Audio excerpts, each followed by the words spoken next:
So in the previous session, we saw that how to use an editor like VI or Vim, the GUI version, or you could use either Notepad++ on Windows, or you could use either Sublime Text or any editor to write the Rust program.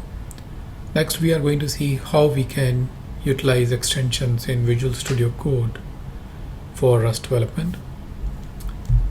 If your Visual Studio is installed, we will run code dot, and there are multiple other videos of how to install Visual Studio Code and set the code dot, so I will not go in that. The first step to do is to install an extension called Rust Analyzer. Search for Rust and you will find this extension, Rust Analyzer. This extension, as you can see, it will help in code completion. It will help you traverse to the definition, implementation time definition, find all references, workspace symbol search, types and documentation on Hoover, inlay hints, semantic syntax highlighting, and there are lots of other assists.